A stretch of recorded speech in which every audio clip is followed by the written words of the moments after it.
यूं तो हमारे धरती पर शिकारी जानवरों की कोई कमी नहीं है, लेकिन इस लिस्ट में स्नो लिपर्ड अपनी स्पेशल जगह रखता है।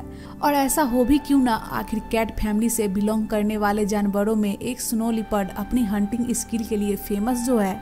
तो चलिए आज के इस वीडियो में हम स्नो लिपर्ड की खासियतें जानते हैं।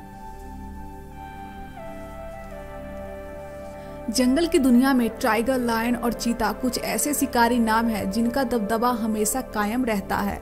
जंगल के हर कोने में वे खौफ घूमने की बात हो या बड़े से बड़े शिकार को ललकारने की, लायन और टाइगर जैसे प्रीडेटर्स के लिए ये कोई आम बात नहीं, मगर लिपर्ड भी इनसे किसी तरह कम नहीं होता। ये एक नॉक्टर्नल प्रीडेटर्स है जो अंधेरा होते ही शिकार की तलाश में निकल पड़ता है। खासकर यंग लिपर्ड की बात करें तो ये सोलेटरी टेरिटोरियल होते हैं जो अपने इलाके में किसी दूसरे को बर्दाश्त नहीं कर सकते। इसी वजह से ये अपने यूरिन की मदद से और पेड़ों को स्क्रैच करके अपने टेरिटोरी को मार्क करते हैं। हाँ, ये सिर्फ मैटिंग के दौरान ही साथ में देखे जा सकते हैं। लगभग ऐसे ही स्नो लिपर्ड के बारे में भी कहा जाता है। जिस तरह से कॉमन लिपर्ड्स जंगल के पेड़ों पर स्क्रैच कर टेरिटोरी को मार्क करते हैं, वहीं स्नो लिपर्ड रॉक पर स्क्रैच कर बाउंड्री बनाते हैं। आप में से शायद कम लोगों को ही ये जानकारी होगी कि स्नो लिपर्ड सनसेट और सनराइज के दौरान ज्यादा एक्टिव देखे जाते हैं। क्या आप जानते हैं कि अपने शिकारी अंदाज के वजह से स्नो लिपर्ड को माउंटेन घोस्ट भी कहा जाता है। इतना ही नहीं, स्नो लिपर्ड को इस प्लेनेट की सबसे मिस्टीरियस स्पीशीज में से एक भी माना जाता है। अब बात करें इसकी रंग रूप की तो मार्जल वंश का यह सबसे चित्ताकर्षक और शानदार प्राणी है और ये लंबाई में कॉमन लिपर्ड से थोड़े छोटे होते हैं। लेकिन इस आधार पर आप स्नो लिपर्ड को कम समझने की भूल ना करें। वजन के मामले में ये 40 से 60 किलो तक हो सकते हैं, लेकिन अगर इसकी अपीयरेंस की बात हो और फर के बारे में बात ना की जाए तो ये नाइंसाफी होगी, क्योंकि व्हाइट टोन फर की वजह से जहां ये दिखने में खूबसूरत लगते हैं, वहीं इसके सर्वाइवल में भी ये काफी इम्पोर्टेंट रोल प्ले करते हैं। बर्फीले इलाकों में छिपने और घात लगाकर हमला करने में इनकी यह अपीयरेंस बड़ी भूमिका निभाती है।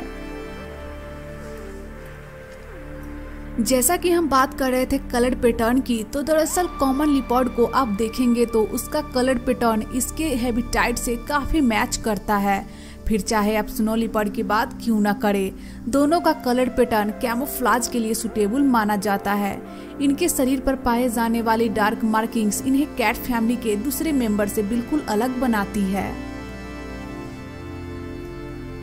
एक्चुअली कॉमन लिपर्ड की तुलना में स्नो लिपर्ड की पूंछ ज्यादा मोटी होती है और इनके पास मौजूद व्हाइट फर इन्हें अमेजिंग लुक देने के साथ साथ विंटर में हार्श कोल्ड से बचाने में भी काफी मदद करती है। यही वजह है कि माउंटेन एरिया में भी ये आसानी से सरवाइव कर पाते हैं। यहाँ खास तौर पर ध्यान देने की बात है कि जिस तरह कॉमन लिपर्ड अपने एरिया में कैमोफ्लेज करने का काबिलियत रखते हैं, ठीक वैसे ही कुदरत ने स्नो लिपर्ड को भी ये खासियत दी है। व्हाइट फर के बीच ब्लैक स्पॉट इन्हें रॉक्स में आसानी से छुपने में मदद करते हैं, जिनकी वजह से ये शिकार कर पाने में भी सफल होते हैं। इतना ही नहीं, स्नो लिपर्ड के पूरे शरीर पर फर तो पाए जाते ही हैं, साथ ही इसके पॉज भी गुद्देदार फर से ढके होते हैं, जिनसे इसे स्नो पर चलने में काफी मदद मिलती है और बिना किसी आहट के ये आसानी से शिकार के बेहद करीब पहुंच जाते हैं। दोनों में एक और स्पेशल बात होती है कि जहां कॉमन लिपर्ड पेड़ों पर चढ़ने में माहिर होते हैं, वहीं स्नो लिपर्ड रॉक्स और माउंटेन पर किसी ट्रेंड शिकारी की तरह आसानी से शिकार करते हैं। अपने अस्तित्व का पता न लगने देने वाला यह एक शर्मीला प्राणी है जो कोल्ड और ड्राई माउंटेन पर पाई जाने वाली सबसे स्पेशल चीज है। ये इतने कमाल के होते हैं कि लगभग 10,000 फीट की ऊंचाई पर भी आसानी से जिंदा रह सकते हैं, जहां शिकार करना और खुद की जान बचाना दोनों ही चैलेंजिंग काम माना जाता है। अपनी इन्हीं अमेजिंग एबिलिटी और सर्वाइवल टेक्निक के कारण ये वर्षों से यहाँ पाए जाते हैं।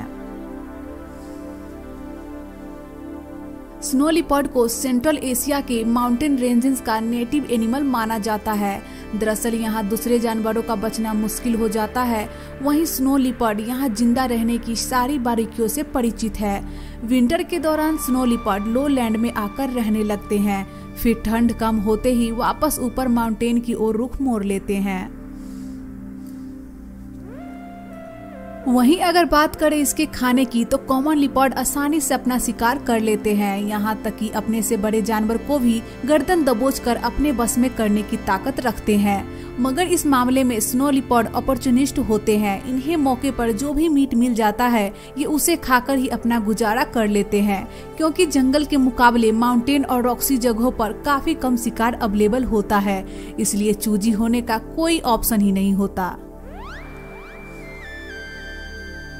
स्नो लिपर्ड को एनिमल की दुनिया में ग्रेट एथलीट माना जाता है, क्योंकि रॉकी माउंटेन पर स्नो लिपर्ड 15 मीटर तक की छलांग लगा सकते हैं। घात लगाकर शिकार करना इसकी हंटिंग स्किल का सबसे बड़ा गहरा राज है। हिमालय की तराई में रहने वाला ये खतरनाक जानवर बहुत ही जिद्दी और तेज तर्राक प्राणी होता है। स्नो लिपर्ड का जनन काल फरवरी से मार्च के महीनों में होता है। इनका गर्भधारण काल 100 दिनों का होता है और एक मादा लिपर्ड एक बार में 4 बच्चों को जन्म दे सकती है। वैसे तो स्नो लिपर्ड आदमी पर हमला नहीं करता, लेकिन यदि उसे छेड़छाड़ की जाए तो वह जानलेवा भी हो सकता है। ये तब तक शिकार पर हमला नहीं करते जब तक ये सौरे नहीं हो जाते। स्नो लिपर्ड का असली दुश्मन आदमी ही होता है, जो उसकी अमूल्य खाल के लिए उसका शिकार करता है, जिससे सुंदर और फैशनेबल वस्त्र बनाए जाते हैं। इस तरह स्नो लिपर्ड नष्ट होने के कगार पर है। 1951 से स्नो लिपर्ड को संरक्षण प्रदान किया गया और 1952 से उनकी खाल के व्यापार पर पाबंदी भी लगा दी गई। लेकिन इस बारे में आपकी क्या राय है? क्या हमें अपने शौक के लिए इनका शिकार करना चाहिए या इन्हें बचाना चाहिए? ये हमें कमेंट बॉक्स में जरूर बताइए। अगर आपको ये वीडियो पसंद आई हो तो वीडियो को लाइक और शेयर जरूर कर दे, और अभी तक आपने मेरे चैनल को सब्सक्राइब नहीं किए हैं तो जल्दी से कर दीजिए। फिलहाल के लिए इतना ही, हम फिर मिलेंगे ऐसे ही मजेदार वीडियो के साथ। तब तक के लिए देखते रहिए वाइल्ड चैप्टर और अपना ख्याल रखिए।